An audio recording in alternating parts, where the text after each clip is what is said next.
അസ്സലാമു അലൈക്കും വറഹ്മത്തുള്ളാഹി വബറകാതുഹു.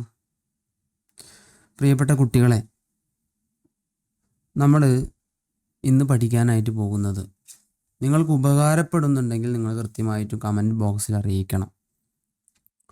പിന്നെ പറയാവുന്ന പോലെ നമ്മുടെ ചാനൽ കൂടുതൽ കുട്ടികളിലേക്ക് എത്താനും ഈ ഒരു സമയത്ത് കൃത്യമായിട്ട് അവർക്ക് കൂടുതൽ കാര്യങ്ങൾ പഠിക്കാനും നിങ്ങൾ ഷെയർ ചെയ്യണം, സുഹൃത്തുക്കളുമായിട്ട് ഷെയർ ചെയ്യണം. ഇന്ന് നമ്മൾ പ്രധാനമായിട്ട് നമ്മൾ തുടങ്ങുന്നത് നമ്മൾ അതുപോലെ തന്നെ സിംഗുലർ പ്ലൂറൽ മുഫ്രദ് ജംഇൻ്റെ ഒരു ഭാഗം നമ്മൾ കഴിഞ്ഞ ക്ലാസ്സുകളിലായിട്ട് പഠിച്ചിരുന്നു. അത്യാവശ്യം വേർഡുകൾ നമ്മൾ അതിൽ കവർ ചെയ്തിരുന്നു. നിങ്ങൾ കഴിഞ്ഞ വീഡിയോകൾ കണ്ടു കഴിഞ്ഞാൽ നിങ്ങൾക്കത് മനസ്സിലാകും. ഏകദേശം അറിയാവുന്ന വേർഡുകളെല്ലാം കവർ ചെയ്തിരുന്നു. നിങ്ങൾക്ക് ഇനിയും സംശയമുള്ള വേർഡുകൾ ഉണ്ടെങ്കിൽ കമൻറ്റ് ബോക്സിൽ അതാത് വീഡിയോകളുടെ താഴെ ഇട്ടാൽ അല്ലെങ്കിൽ ഈ വീഡിയോൻ്റെ താഴെ ഇട്ടാൽ കൃത്യമായിട്ട് നിങ്ങൾക്ക് അതിൻ്റെ ഉത്തരം പറഞ്ഞു തരുന്നതാണ്. ഏതായാലും ഇന്നത്തെ വീഡിയോയിലേക്ക് നമ്മൾ കടക്കുകയാണ്. ഇന്നിപ്പോൾ നിങ്ങൾ സ്ക്രീനിൽ കണ്ടുകൊണ്ടിരിക്കുന്നത്, ഇവിടെ നമുക്കറിയാം വെർബ് ഉണ്ട്, അതുപോലെ ഫിഅലുണ്ട്, മാലി, മുലാരി, അമ്ര,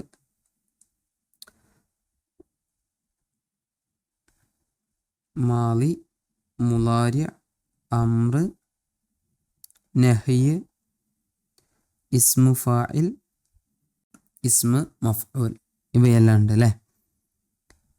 ഇതൊക്കെ എന്താണെന്ന് ആദ്യം പറയാം. ഫിഅല് നമുക്കറിയാം, വെർബ്. നമ്മൾ തിന്നുക, കുടിക്കുക, ചാടുക എന്നൊക്കെ പറയില്ലേ, അതാണ് ഫിഅല് എന്ന് പറയുന്നത്. അപ്പോൾ അതിൻ്റെ അറബി പദം എന്താണ് നമ്മളവിടെ പഠിക്കും. ആ അറബി പദത്തിൽ നിന്നും നമ്മൾ മാലി പഠിക്കും. മാലി എന്ന് വെച്ച് കഴിഞ്ഞാൽ പാസ്റ്റ് ടെൻസ് എന്നുള്ളതാണ്. നമ്മളൊരു കാര്യം ചെയ്തു കഴിഞ്ഞു, ഇപ്പം ചെയ്യുന്നില്ല, നേരത്തെ ചെയ്തു കഴിഞ്ഞു. എന്തെങ്കിലും കാര്യം ചെയ്ത് കഴിഞ്ഞാൽ പിന്നെ അത് പാസ്റ്റ് ആയല്ലോ, ഓൾറെഡി കഴിഞ്ഞു പോയി. ചിരിച്ചു, കഴിഞ്ഞു പോയി, ഇപ്പം ചെയ്യുന്നില്ല. ഇപ്പം ചെയ്യുന്നുണ്ടെങ്കിൽ നമ്മൾ അതിനെന്ത് പറയും? ചിരിക്കുന്നു അല്ലേ. അതുപോലെ കരയുന്നു, കുടിക്കുന്നു എന്നൊക്കെ നമ്മൾ പറയും അല്ലേ. അപ്പം എന്നതുപോലെ മാലി പാസ്റ്റ് ടെൻസ് നമ്മൾ പറയും. മുലാരിയ എന്ന് പറയുന്നത് പ്രസൻറ്റ് ടെൻസാണ്. മുലാരിയ പ്രസൻറ്റ് ടെൻസാണ്. ഏതായാലും നമ്പർ 3 നമുക്ക് നോക്കാം. നമ്പർ 3 എന്ന് പറയുന്നത് മുലാരി ആണ്, പ്രസൻറ്റ് ടെൻസാണ്. നമ്മളിപ്പോൾ ചെയ്തുകൊണ്ടിരിക്കുന്നത് പാടുന്നത്, കരയുന്നത്. പാടുന്നു, കരയുന്നു, ചിരിക്കുന്നു, ഓടുന്നു, നടക്കുന്നു, പറയുന്നു, ഞാൻ അവനെ നോക്കുന്നു, ഞങ്ങൾ ഒരുമിച്ച് പോകുന്നു, ഞങ്ങൾ യാത്ര ചെയ്യുന്നു എന്നൊക്കെ നമ്മൾ പറയൂലേ. അതിനാണ് നമ്പർ 3 നേരെ മുലാരിയ എന്ന് നമ്മൾ പറയുന്നത്. മുലാരിയ. ഇനി നമ്പർ 4 ആണ്. നമ്പർ 4 എന്ന് പറയുന്നത് അമ്ര എന്നാണ് അത് വായിക്കുന്നത്. അതിന് നമ്മൾ കമാൻഡ് എന്ന് പറയും. നമ്മൾ ഒരാളോടൊരു കാര്യം ചെയ്യുന്നതിന് പറയുന്ന, നീ പ്രവർത്തിക്ക്, നീ പാടുക, നീ പാട്, നീ ഇരിക്ക്, നീ കുടിക്ക് എന്നൊക്കെ നമ്മൾ പറയില്ലേ. ചിലപ്പോൾ നമ്മൾ ആദരവോടുകൂടി കുടിക്കൂ, ഇത് കുടിച്ചോളൂ, ഇവിടെ ഇരുന്നോളൂ, പറഞ്ഞോളൂ, പാടിക്കോളൂ എന്നൊക്കെ നമ്മൾ പറയാറുണ്ട്. ഏതായാലും അതെല്ലാം നമുക്ക് അമ്ര എന്നതിൽ ഉൾപ്പെടുത്താം.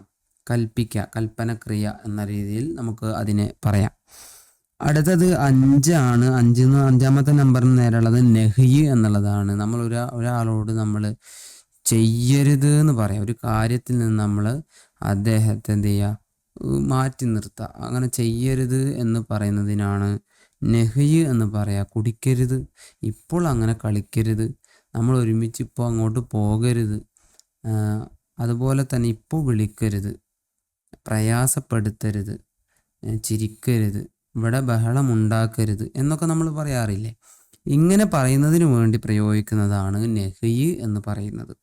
അടുത്തത് നമ്പർ 6 ഇസ്മു ഫായിലാണ്. ഇസ്മു ഫായിൽ എന്ന് വെച്ചാൽ ഏജൻറ്റ് അല്ലെങ്കിൽ ഡൂവർ എന്നൊക്കെ പറയാം. ഒരു കാര്യം ചെയ്യുന്ന ആൾ, ഒരു വെർബ് ചെയ്യുന്ന ഡൂവറിനെയാണ് ഇസ്മു ഫായിൽ, അദ്ദേഹത്തിൻ്റെ പേരിനെയാണ് ഇസ്മു ഫായിൽ എന്ന് പറയുന്നത്. എല്ലാ വെർബിൽ നിന്നും നമുക്ക് ഇസ്മു ഫായിൽ നമുക്ക് പറയാനായിട്ട് കഴിയുന്നുള്ളതാണ്. ചില വെർബുകൾ പ്രത്യേകം എക്സെപ്ഷണൽ വെർബുകൾ ഉണ്ട്, എന്നാൽ പോലും ഇസ്മു മഫ്ഊലാണ് അടുത്തത്. ഇസ്മു മഫ്ഊൽ എന്ന് വെച്ചാൽ റെസിപ്പിയൻ്റ് ആണ്. അഥവാ ഒരു വെർബ് റിസീവ് ചെയ്ത ആൾ അല്ലെങ്കിൽ ആ വെർബ് ലഭിക്കപ്പെട്ട ആൾ, റിസീവർ എന്നുള്ള രീതിയിൽ അദ്ദേഹത്തിൻ്റെ പേരാണ് ഇസ്മു മഫ്ഊൽ എന്ന് നമ്മൾ പറയുന്നത്. ഇസ്മു മഫ്ഊൽ എന്ന് നമ്മൾ പറയുന്നത് ഇസ്മു മഫ്ഊൽ. അപ്പോൾ നമ്പർ 7 മനസ്സിലായി. നമ്പർ 1 എന്ന് പറയുന്നത്, പിന്നെ നമ്പർ 1 എന്ന് പറയുന്നത് നമുക്കറിയാം വെർബ് അല്ലേ. ഓരോ പ്രവർത്തിക്കും ഒരു പേരുണ്ടാവും. ഇരിക്കുന്നു എന്ന് പറഞ്ഞാൽ, ഇരുന്നു എന്ന് പറഞ്ഞാൽ അതൊരു പ്രവൃത്തി ചെയ്യുമ്പോഴാണ്. പക്ഷെ ആ പ്രവൃത്തിൻ്റെ പേരെന്താ? ഇരിക്കൽ എന്നാണ്. ഇരുത്തം, ഇരിക്കൽ എന്നുള്ളതാണല്ലോ. അപ്പം എന്നതുപോലെയുള്ളതാണ് ഒന്നാമത്തെ നമ്മൾ എഴുതുന്നത്. അപ്പം നമുക്ക് ആദ്യം തന്നെ പ്രവൃത്തി എന്ന ഇതിൻ്റെ വെർബിനെ കുറിച്ച് നമുക്ക് എഴുതാം. അപ്പോൾ ഒരു ഏകദേശ ഉദാഹരണം നമുക്ക് കിട്ടും. പിന്നെ ഫിഅല് എന്നാണ് പറയുക. ഫിഅല്, ഫിഅലുൻ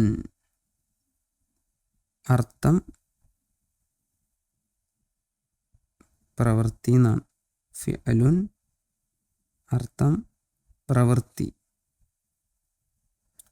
ഇനി ഈ ഫിഅലിൻ്റെ മാദിയായ രൂപം എന്താണെന്നുള്ളതാണ്. ഫിഅലിൻ്റെ മാദിയായ രൂപം എന്താണ്? ഫിഅലിൻ്റെ മാദിയായ രൂപം എന്ന് പറയുന്നത് ഫഅല എന്നാണ്. ഫഅല.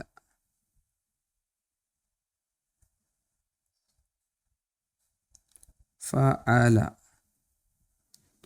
ഫഅല എന്നുള്ളത് പല രീതിയിലും ഉപയോഗിക്കും. അതിൽ നമ്മൾ പഠിക്കാനുള്ളത് ഫഅല എന്നുള്ളതാണ്. ഫഅല എന്ന് വെച്ചാൽ എന്താണ് അർത്ഥം? പ്രവർത്തിച്ചു എന്നാണ്.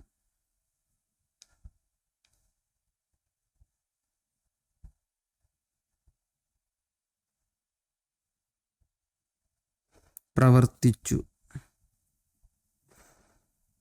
ഓക്കെ, നമുക്കപ്പോൾ മുളാരിനൊക്കെ അങ്ങനെ നമുക്ക് അർത്ഥാദ്യം എഴുതി വെക്കാം. മുളാരിയിൽ നമ്മളെങ്ങനെയാണ് പറയുക? പ്രവർത്തിക്കുന്നു എന്നാണ് പറയുക.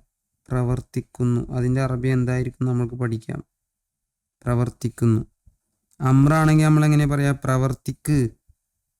ഒരു കാര്യം ചെയ്യുന്നതിന് വേണ്ടിയാണ് നമ്മൾ പറയുക പ്രവർത്തിക്ക്. നഹിയാണെങ്കിലോ പ്രവർത്തിക്കരുത്. പ്രവർത്തിക്കരുത്.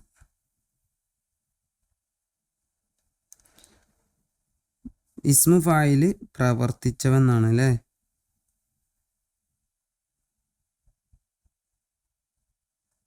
ഇസ്മു മഫ്ഊല് പ്രവർത്തിക്കപ്പെട്ടവൻ.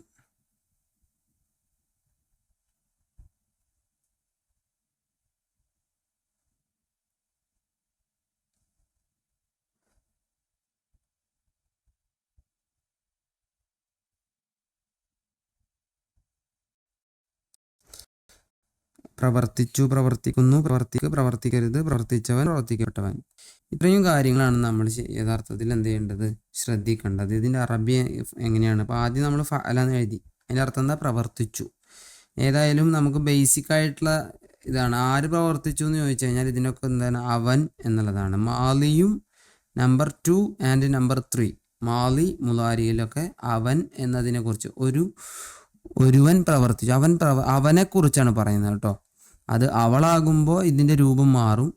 നിങ്ങൾ പ്രവർത്തിച്ചു എന്ന് പറയുമ്പോഴും രൂപം മാറും. പക്ഷേ എപ്പോഴും അറബി പഠിക്കുമ്പോൾ ബേസിക്കായിട്ട് നമ്മൾ പഠിക്കുമ്പോൾ അവൻ പ്രവർത്തിച്ചു എന്നതിൽ നിന്നാണ് നമ്മൾ ഗ്രാമർ സൈഡ് പഠിക്കാറുള്ളത്. അതുകൊണ്ടാണ് ഇവിടെ അങ്ങനെ പറഞ്ഞത്. ഏതായാലും ഫഅല പ്രവർത്തിച്ചു എന്നുള്ളതാണ്. നമുക്ക് മുളാരി നോക്കിയാലോ. മുളാരി എങ്ങനെയായിരിക്കും പറയാം? മുളാരി പറയുന്നത് പ്രവർത്തിക്കുന്നു എന്നല്ലേ. അവൻ പ്രവർത്തിക്കുന്നു എന്നല്ലേ. യഫ് അലു എന്താർത്ഥം? യഫ് അലു. ഫഅല യഫ് അലു. അമ്രെന്താ? If Al. അമ്രെന്താ? ഇഫ് അൽ. ഫിഅൽ എന്നാണ് പ്രവർത്തിയുടെ അർത്ഥം. ഫഅല പ്രവർത്തിച്ചു, യഫ് അലു പ്രവർത്തിക്കുന്നു. ഇനി ഇഫ് അൽ. ഇഫ് അൽ എന്ന് വെച്ചാൽ എന്താണ്? നീ പ്രവർത്തിക്ക്. ഇഫ് അൽ. Number 4 and number 5. അമ്ര നഹിയാകുമ്പോൾ ബേസിക് ആയിട്ട് എപ്പോഴും നീ എന്നതിനെ കുറിച്ചാണ് നമ്മൾ പറയൽ. നീ പ്രവർത്തിക്ക്, നീ പ്രവർത്തിക്കല്ലേ എന്നുള്ള രീതിയിലാണ് പറയൽ കേട്ടോ. ഏതായാലും അടുത്തത് പ്രവർത്തിക്കരുത് എന്നുള്ളതിൻ്റെ എങ്ങനെയാണ് നമുക്ക് പറയാമെന്നുള്ളത് നോക്കാം. ലാ തഫ്അൽ, ലാ തഫ്അൽ, ലാ തഫ്അൽ, നീ പ്രവർത്തിക്കരുത്. ലാ തഫ്അൽ, നീ പ്രവർത്തിക്കരുത്.